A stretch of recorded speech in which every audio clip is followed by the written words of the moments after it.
All right, today we're going to talk about something people call liquid gold. And the crazy part? You probably have everything you need to make it sitting in your kitchen right now. So let's dive in. So let me ask you something. Ever thought there might be a super powerful cold remedy just hiding in your pantry? Well, you might be surprised. We're about to break down this amazing ancient tonic that takes two super simple ingredients and turns them into something, well, something pretty remarkable. Okay, so what is this stuff? What exactly is this liquid gold that we're talking about? So, at its core, fermented garlic honey is exactly what it sounds like. It's a traditional remedy where you just submerge raw garlic cloves in raw honey. And then the magic happens. Over a few weeks, all the natural yeasts and good bacteria that are already in the honey kickstart this fermentation process. What you end up with is this incredibly potent, immune-boosting mixture. And what's really cool is that this whole process actually makes all the good stuff in the garlic even easier for your body to use. It's so simple, but the science behind it, yeah, it's pretty fascinating. Look, we've all been there, right?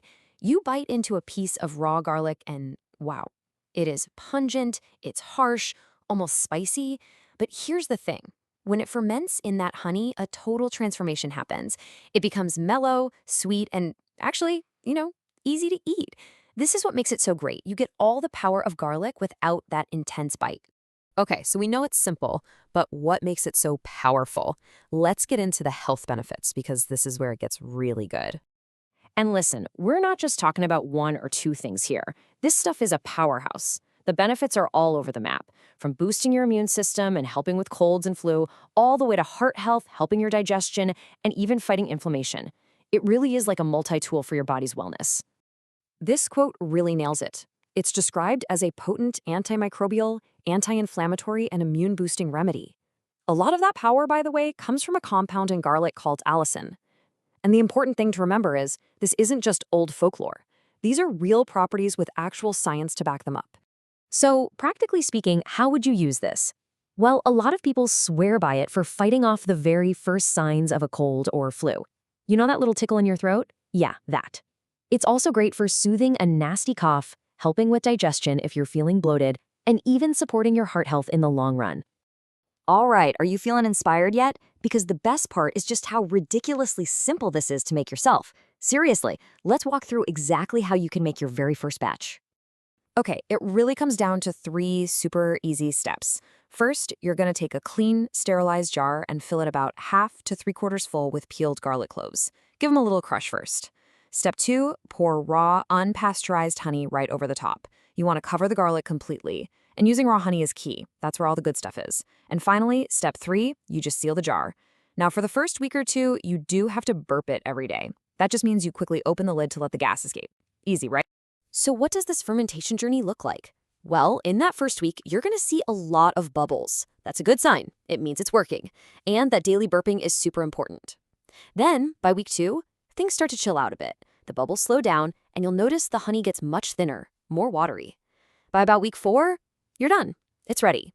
The garlic is all mellowed out, the honey is infused with all that goodness, and, get this, if you store it in a cool, dark place, it can last for a whole year. Okay? Amazing, you've made your first batch. Now what? How do you actually use this stuff?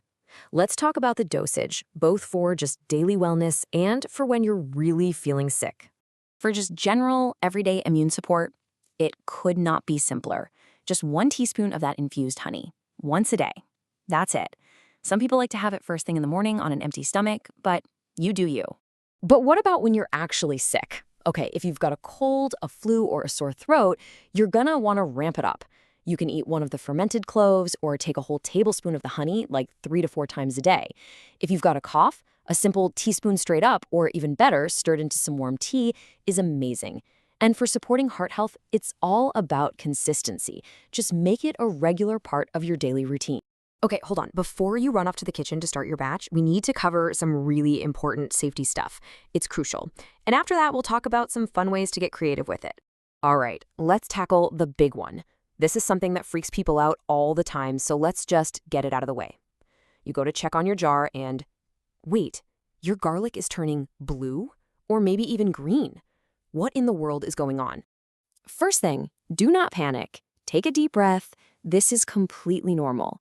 It's just a harmless chemical reaction, and your garlic is 100% safe to eat. Seriously, it's just cool chemistry happening right in the jar.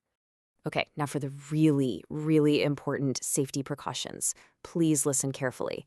Number one, and this is non-negotiable, never give honey or this ferment to a child under 1 year old because of the risk of infant botulism.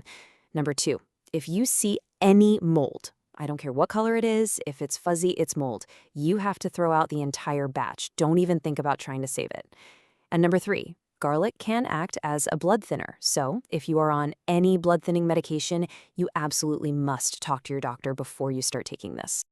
All right, after all that serious talk, let's get back to the fun stuff. Don't be afraid to experiment. You can totally spice this up. Try adding some sliced ginger or a little turmeric for an extra anti-inflammatory boost. I've even heard of people adding a splash of apple cider vinegar for a nice tangy kick. Get creative with it. And that's pretty much the whole shebang. It's amazing, isn't it? To think about all the power that's packed into two simple ingredients you probably already have. It really makes you wonder, right? What other ancient, powerful remedies are just sitting there, hiding in plain sight in our kitchens?